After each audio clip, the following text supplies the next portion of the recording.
Hello नमस्कार साथियों। कैसे हैं आप सभी लोग। जुडिशरी विंग्स बाइक एकेडमी के यूट्यूब चैनल में आप सभी का स्वागत है।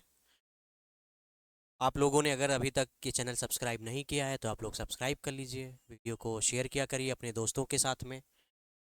आ, दोस्तों आज बहुत ही महत्वपूर्ण वीडियो लेके आया हूँ आपके बीच में।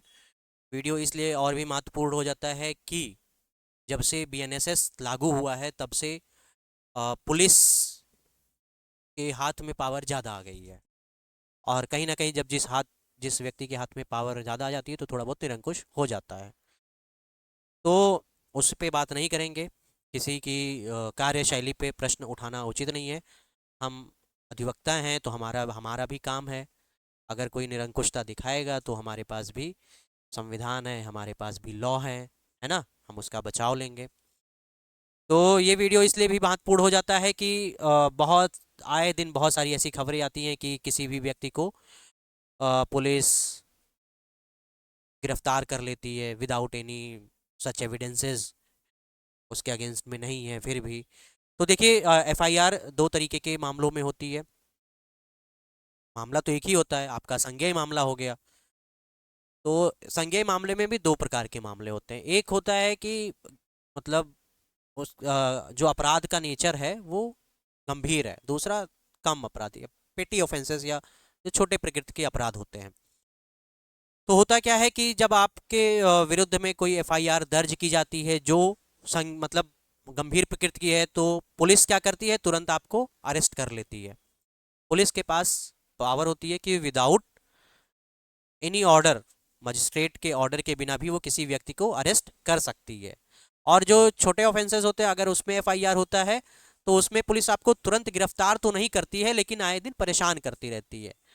परेशान करती है, इस दो तीन चीज़ों के लिए परेशान करती है। आप लोग समाज में रहते हैं, सबको पता है कि कुछ ले दे के मामला ख़त्म किया जाए। तो इस इस तरीके से भी परेशान करती है। और कोई भी व्यक्ति व्यक्ति गिरफ्तार नहीं होना चाहता, क्योंकि गिरफ्तार होता है तो फिर समाज में एक ठप्पा लग जाता है कि ये अपराधी है ना, एफआईआर दर्ज होते ही। और आप लोग देखते ही होंगे कि आए दिन ऐसे भी मामले आते हैं जो बहुत सारे फर्जी मामले होते हैं कि किसी को द्वेषपूर्ण तरीके से फंसा दिया जाता है, किसी को अ, उसने अपराध भी नहीं किया है फिर भी फंसा दिया जाता है। देखा जाता है कि जो पटीदार में मामले होते हैं तो पूरे घर के खिलाफ एफआईआर हो जाता है। कोई बाहर पढ़ रहा है उसके भी खिलाफ एफआईआर हो जाता है। एफआईआर हो जाता है तो फिर वो किसी भी सरकारी नौकरी के लिए वैसे एलिजिबल फिर नहीं हो जाते, क्योंकि आपराधिक मुकदमे चलने लगते हैं। और जब आप फॉर्म भरते होंगे तो आपको भी वहाँ पर एक कॉलम भरना पड़ता होगा कि क्या आपके प्रति कोई आपराधिक मामला चल रहा है या नहीं, यस या नो में करके जवाब देना होता है। अगर आप के ऊपर चल रहा है तो आप वहाँ पर एस भरते हैं, फिर उसमें वो डिटेल्स मांगी जाती हैं। वेरिफिकेशन अगर आप क्वालिफाई कर जाते हैं तो वेरिफिकेशन के टाइम पे बहुत सारी दिक्कतें आती हैं। दिक्कत इसलिए आती है कि आपने अपराध किया है और के आपके खिलाफ एफआईआर होती है। तो चलिए इस मामले को देख लेते हैं कि आप कैसे इससे बच सकते हैं। तो एफआईआर होने पर सबसे बड़ी दिक्कत यही आती है कि व्यक्ति को पुलिस बहुत परेशान करती है। पुलिस परेशान करती है तो अब आपको आपके खिलाफ एफआईआर हो गया है, तो अरेस्ट होने से आप कैसे बचेंगे। चलिए देख लेते हैं एक एक करके जो बिंदुएं हैं। जो भारतीय नागरिक सुरक्षा संहिता है, अर्थात जो आपका बीएनएसएस है, ये भारतीय नागरिक सुरक्षा संहिता अर्थात बीएनएसएस। अब जितने भी एफआईआर होंगे 1 जुलाई 2024 के बाद में वो सारे बीएनएस के अंडर में हो रहे हैं। तो बीएनएस की धारा 173 बताती है एफआईआर को दर्ज करने की प्रक्रिया बताती है कि एफआईआर पुलिस संज्ञेय मामलों में, ये यहाँ पर संज्ञेय मामलों में एफआईआर दर्ज करती है। एफआईआर जैसे ही दर्ज होती है पुलिस आपको गिरफ्तार कर लेती है और आपसे पूछताछ करती है। जैसे मैंने बताया कि अगर आपने किसी गंभीर प्रकृति का अपराध किया है तो आपको पुलिस तुरंत गिरफ्तार कर लेती है, लेकिन अगर आपने छोटे प्रकृति के ऑफेंसेस किए हैं तो पुलिस तुरंत ना गिरफ्तार करके आपसे पूछताछ करती है, बैकडोर से मामला सुलटाने का प्रयास करती है। एफआईआर जैसे हो जाता है कि आपने चलिए कोई ऑफेंस किया है ना, किसी ने आपको मारने पीटने की धमकी दी, मारा पीटा, फिर आपने उसको मारा पीटा, तो एफआईआर उसमें हो जाती है। या कभी कभी दुश्मनी होती है ना, गांव वगैरह में बहुत ज़्यादा होती है। या फंसाने के लिए भी एफआईआर हो जाती है, झूठ मूठ का केस रचा जाता है। उसके खिलाफ भी अगर कोई झूठ मूठ का केस, झूठ मूठ बोलते हैं ना, मतलब झूठा केस अगर कोई आपके खिलाफ, एफआईआर आपके खिलाफ कराता है, तो उसको भी सजा का प्रावधान है। लेकिन अब एफआईआर दर्ज होते हो जाती है तो पुलिस आपको गिरफ्तार करेगी या परेशान करेगी। तो आपको लगता है कि आपको गलत तरीके से एफआईआर में आरोपित बनाया जा रहा है, तो आप क्या करें? अब ये सारे सच ऐसे कंडीशंस हैं, तो फिर आप क्या कर सकते हैं, आपके पास क्या बचाव है उसको हम लोग देख लेते हैं। तो या आपने किसी के विरुद्ध एफआईआर कराई है, जैसे आपने किसी के ऊपर एफआईआर कराया तो सामने वाला भी क्या कर देता है, काउंटर ब्लास्ट एफआईआर करा देता है, आपके ऊपर भी एक क्रॉस एफआईआर करवा देता है कि इन्होंने भी मुझे मारा पीटा है या कुछ भी सच।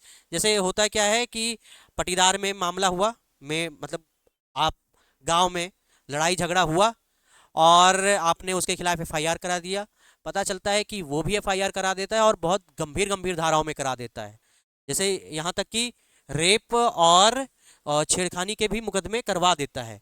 तो ऐसे मामलों से आप कैसे बचेंगे, वो सारी चीज़ें हम लोग बताएंगे। जैसे आप क्या कर सकते हैं, आप अगर आपके खिलाफ एफआईआर है तो उस एफआईआर में गिरफ्तारी से बचने के लिए आप सिर्फ ऑनरेबल हाई कोर्ट में आप जा सकते हैं। ठीक है, आपका जो भी नियरेस्ट हाई कोर्ट है, या आप आपका जिला या आपका जो भी गृह जनपद है, या जहां भी एफआईआर कराई गई है, आप वहां के जो क्षेत्राधिकार में हाई कोर्ट आता है, जिसके क्षेत्राधिकार में वो जनपद है, आप वहां उस हाई कोर्ट में जाइए और किसी भी अधिवक्ता साथी से मिलकर आप अपनी परेशानी बताइए। फिर वो अधिवक्ता साथी आपके लिए मदद करेंगे, आपके साथ में खड़े हो जाएंगे।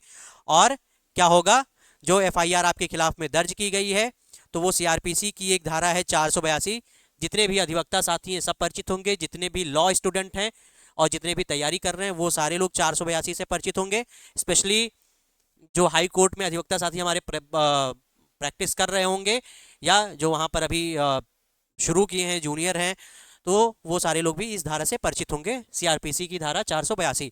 अब यही सीआरपीसी की धारा बीएनएस में आके हो गई है 528, अर्थात जो सेम प्रोविजन, जो प्रावधान 482 में है वही प्रावधान आपको 528 में होता है।